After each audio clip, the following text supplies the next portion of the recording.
Hello and welcome to Raphy G, our Beneteau Oceanis 46. The idea of this video is not to be a slick professional video with whizzy graphics and special effects, but rather a virtual handover to explain to the skipper and first mate how all the major systems on the boat actually work. At some point in this video there will be a code word embedded which you will be asked to repeat as evidence that you have watched the video from end to end. This code word will not be present in the YouTube version of the video. At any time you can start, stop, pause, rewind or begin again this video, but once you've watched it all, please return the tablet to the office along with any questions you may have, and we'll be delighted to help you. Now let's go to the boat and start by having a look at the engine. Welcome aboard Raphy G. The aim of this video is to show you how all the major systems on the boat work. Firstly, we're going to have a look at the engine, and we can access the front of the engine by lifting up the companionway steps, and we're also going to have a look behind the drop-down panels in the port and starboard aft cabins.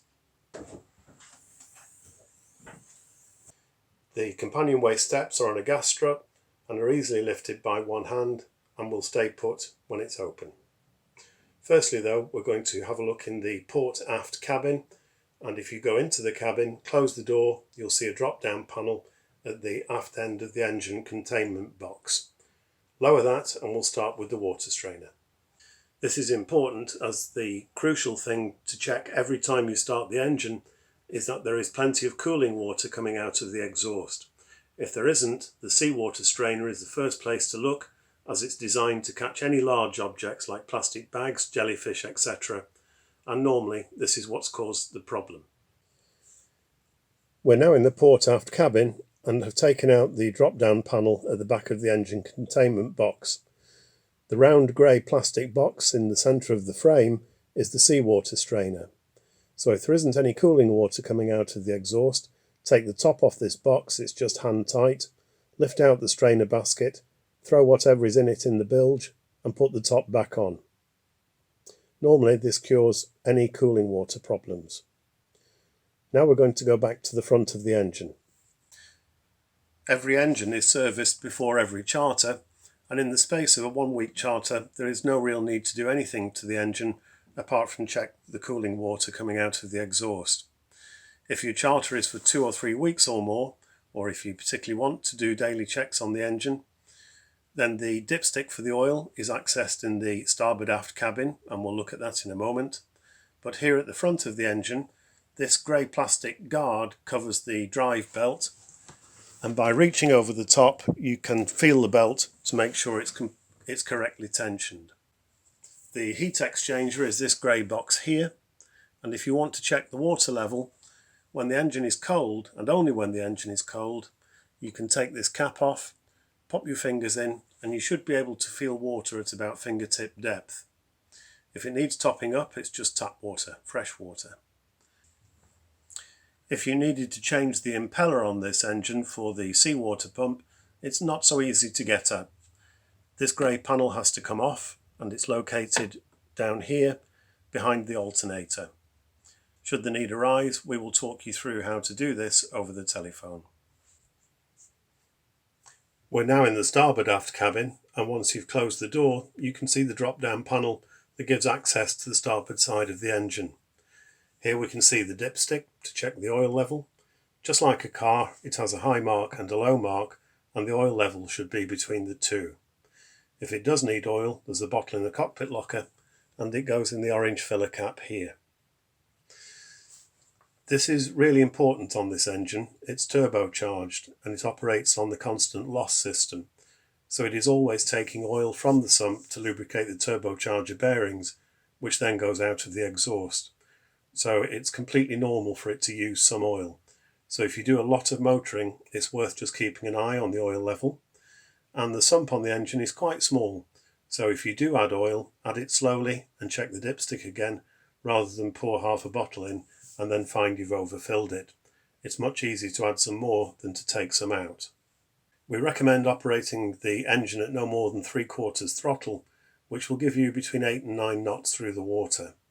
The fuel consumption table is in the skipper's handbook, and you will see that up to about half, 3/4 power, it's quite economical for a 75 horsepower engine. But if you open the throttle wide open, she won't go any faster. She's at a hold speed at 9 knots, but you can double or even triple the fuel consumption, and the whine from the turbocharger is really annoying. The batteries on Raphy G are all located midships in the middle of the saloon underneath the floor. She has 4 enormous leisure batteries, and all the lighting on board is LED. So you have huge capacity and don't necessarily need to be terribly frugal with lighting. The control switches for the batteries are all in this cupboard underneath the navigator's table. This one here is for the negative side of the batteries, and you should never need to touch that under normal circumstances. This is for the engine battery, and this is for domestic batteries. 2 completely separate systems, so you cannot flatten the engine battery by having the lights on or forgetting to turn the fridge off. But if you wanted to turn the engine battery off at night, just turn it to the horizontal position. Also worth mentioning in here is this switch, which is the circuit breaker for the electric windlass. Normally it's in the on position, down, and its real function is to protect the windlass. So if the anchor gets trapped whilst it's being recovered, it just turns the power off. If that happens, to reset it, just flick the switch back down again and carry on. It's also useful if you've got children on board. You can turn the power off to stop people playing with it. So that's where the power comes from. Now let's have a look where it goes to. The electrical control panel is located at the navigator's table, and all the switches are clearly labelled. This section here is for 240 volts shore power. The top switch is for battery charger, water heater, and 240 volt sockets. These can all be left on, and when you disconnect shore power, the whole panel will go off. And when you plug back into shore power, it will come back on again, and you can tell it's live because it's showing the voltage here. This section is for 12 volts, and again all the switches are clearly labelled. You can check levels here by pressing volts. Once for domestic batteries, this shows you the current voltage, fully charged, and how much power you're taking out of them. So 7 amps at the moment. Press it again for the motor battery, again fully charged. Water will cycle through the water tanks to tell you how much water is in each tank. The capacity of the water tanks is clearly shown in the skipper's handbook. There are 2 water tanks which will both be full, as will the diesel on your arrival, and I'll show you where the manifold is to change from tank 1 to tank 2 shortly. If you press fuel, it will show you that there's a full tank of diesel. Just be mindful that the diesel tank is a V-shaped tank, so at first it seems to be really economical. The gauge hardly moves, and as it gets lower and lower, it moves quicker and quicker. So just be mindful of that. Then down this side, we've got navigation lights for sailing or for motoring, anchor light, panel light is a backlight for night time, 12 volt cigarette lighter type socket for charging telephones and the VHF, deck light, navigation systems, fridge. It's a big fridge and it has a freezer section, so it takes quite a bit of power. So try and remember to turn it off when you're just under sail, but anytime the engine's on or you're on shore power, turn it on. It does stay cold for a very long time. Spare switch, water pressure for pressure at the taps, and the bilge pump has 3 positions. The middle is off, the left hand side is manual, and the right hand side is automatic. Just above the switch panel are the radio, CD player, MP3 player, the VHF radio, and the heating controls. The music system's designed really so you can get the weather, but it is also nice to have some entertainment on board. There is an MP3 socket here for plugging in devices you might bring with you. The VHF has on, off and volume, squelch, and channel select. 16 will take you back to 16. Providing the plotter's switched on, if you have a serious problem, Lift this flap and press the red distress button in for about 5 seconds, and it will transmit an automatic mayday to the Coast Guard, including your Latin long, MMSI number, everything they need to know. They will always call you back on channel 16 as soon as they possibly can. Just above the VHF are the heating controls, which are very simple. Press the top button to light it, and when you've had enough, press the 0 button to turn it off. If you just want fresh air, the fan blade picture button will just give you blown fresh air. This controls the heating. It's a very economical system. It's a blown warm air diesel fired system and only uses about 3/4 of a litre of diesel per hour. Now we're going to have a look at the plotter. There are 2 plotters on Raphy G, one here at the navigator's table and one at the aft end of the saloon table. They're both identical, and they are linked in the sense that if you put waypoints in one, they will appear on the other, but not linked in the sense that if either should fail, the other will continue to work, so you have redundancy. The usual functions of this are, at the moment I've just turned it on, this is us in Dunstafnage Bay, and the easiest way to use it is if you zoom out so you can see the place you want to go to. Let's say we wanted to go up the Sound of Mull. The first place we would want to get to is the bottom of Lismore, which is about here. So using the multi-directional button, we can put the cursor where we want to go. Let's go between the 2 lighthouses. And at the right hand side of the screen, it tells me instantly to steer 270 degrees true for 5.8 nautical miles, and that would take me from here to that spot. Obviously a degree of common sense is required. That bearing from this particular position would take you straight over the land, just here. But it is a very useful device, and it has the whole of Scotland on it. And if you zoom right out, it's got immense detail, and going the other way, it's very useful for route planning. If you find yourself off the page, if the boat's not on the page, just make it disappear. Rather than going hunting for the boat, just press Find Ship and it puts you back on the page. We're now looking underneath the starboard side saloon berth. When you remove the cushion, there is a lift up panel and we're underneath there now. This is where the 2 control taps are for the 2 water tanks. And when the boat is presented to you, there'll be one turned on and one turned off. This tap here is off, the line is across the pipe. The one beneath it is on, the line is in line with the pipe. So once you've emptied one tank, close it, open the other, and you've used half the water. The tanks are about equal size, and in total you've got over half a ton of water on board. The secondary gas tap is located behind the waste bin in the cupboard just forward of the cooker. There are 2 gas bottles on Raphy G in the gas locker out on deck, which we'll have a look at later.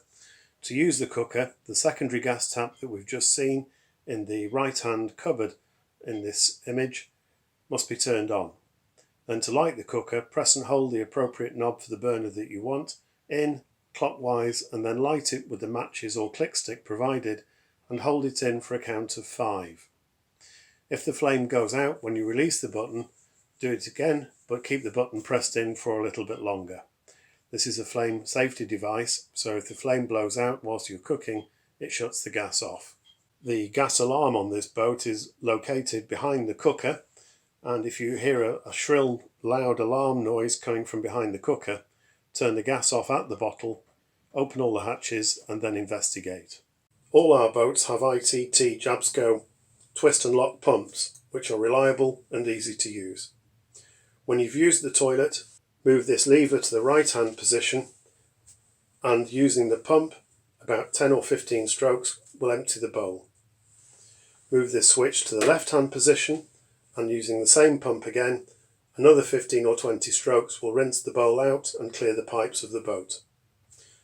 None of our boats have holding tanks, they are all straight to ocean, so please don't use them in a marina. The toilets will handle anything that you've eaten and small amounts of toilet paper without an issue. Putting wet wipes or any sanitary products down the toilet will block it instantly. We're going to go up on deck now, so press pause and we'll start again at the bows. Raphy G has 50 metres, 50 metres of anchor chain, which is marked every 10 metres. At 10 metres there is 1 mark, 20 there are 2, and so on. Yellow plastic markers you're looking for, all apart from the last set, which are red, just to tell you you're coming to the end of the chain. But the bitter end is securely tied to the boat with a length of rope, so it could be cut free in extremis.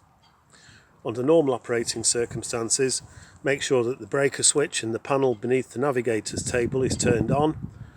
Start the engine, partly because the windlass takes so much power, but also it's good practice to make sure that you can start the engine before you pull the hook out of the ground. The windlass is controlled with this handset, which just has 2 buttons, up or down. There is also an anchor strop in the cockpit locker, and once you've got the anchor set and you're happy with it, the chain hook goes over the chain, back over the spare bow roller and back to one of the cleats. This does 2 things: it's kind to the windlass, and also whoever's in the forward cabin will have a much quieter night's sleep. The forward water tank filler is located on the port bow. The mainsail on Raphy G has 3 reefs, 3 slab reefs. Reef 1 and Reef 2 are controlled entirely from in the cockpit.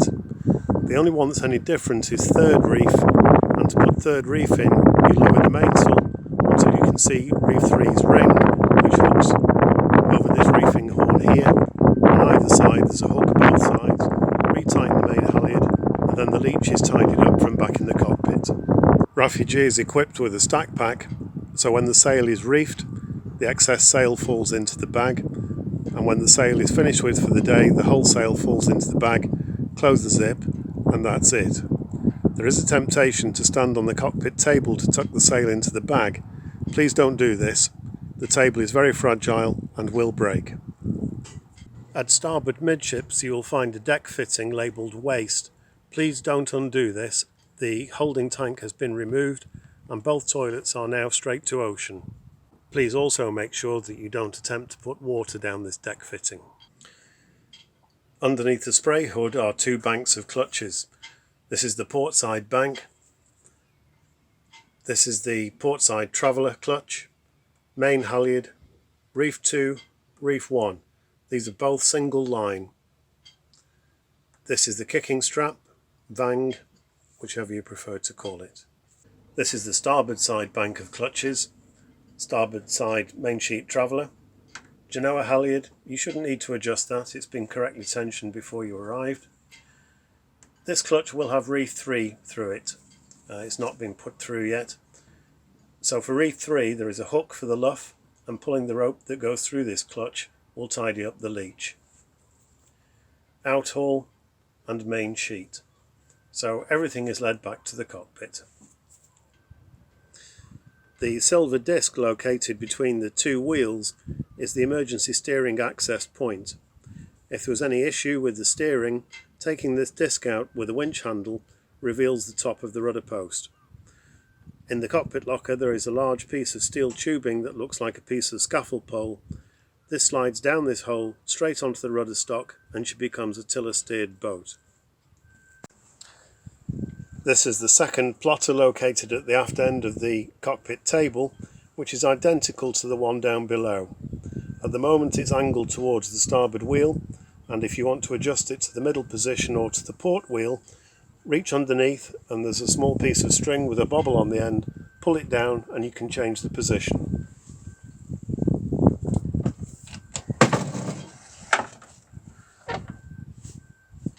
To start the engine on Raphy G, press the button in the middle of the throttle lever in and select about 1/2 to 3/4 throttle. Forward or reverse, doesn't matter. The engine's now out of gear. Then at the switch panel, on the right hand switch, press it in 1 click to turn the electrics on. Then the top left button to heat the glow plugs for 5 or 10 seconds. Then to start the engine, the top right button again, but all the way in. Then move the throttle back to the neutral position. The button pops out, and if we were to select gear now, the boat would move.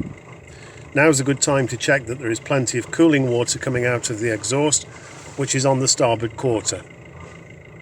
To stop the engine, press the bottom left button, which says stop,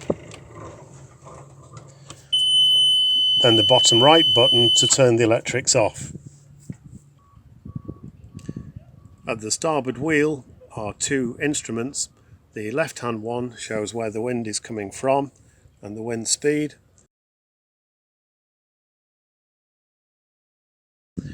Also shows depth under the keel. So the actual depth of water here is about 6.5 meters.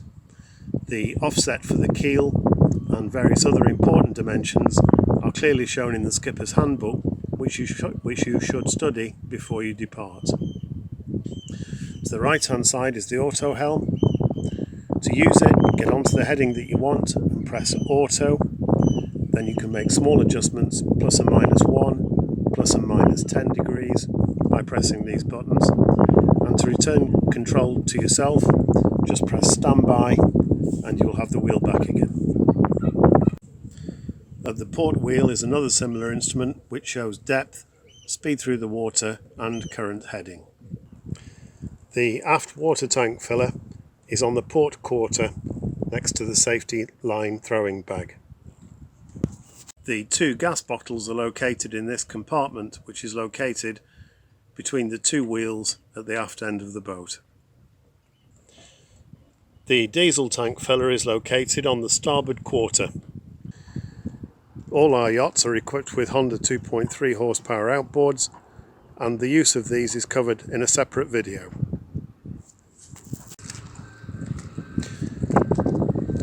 When you're ready to depart, please make sure that you take all the dock lines with you that are not shackled to the pontoon. Please also take the shore power lead so you can enjoy mains power at another marina. Before you depart, you should carefully study the tidal stream plan for the marina, which is at the front of the skipper's handbook, as this will help you have a safe and stress-free departure. The tide can run up to 4 knots through the marina, and you need to know which direction it comes from. Please take time to study the skipper's handbook. There is a lot of useful information in it. The first few pages are things that you really must study, and the last few pages are mostly certificates and things that you're welcome to have a look at if you wish. When you come back, your last job is to fill the boat with diesel. The diesel pump is located on leg D, D for diesel, and is clearly marked from seaward. Once you've done that, please return the boat to the berth on leg F that you departed from. We try and reserve this for Raphy G, as she's such a long boat, the finger pontoons don't come back as far as the maiden gate. It makes life much easier for you to get on and off the boat. Lastly, I would like to thank you for your patience and attention by watching this video, and we hope that it helps you get the maximum possible enjoyment from your holiday. Please scribble down any questions you may have. There's a notepad in the navigator's table, and when you return the tablet to the office, please bring the questions with you and we'll do our best to answer them for you. We hope you have an amazing holiday, and thank you for choosing Alba Sailing.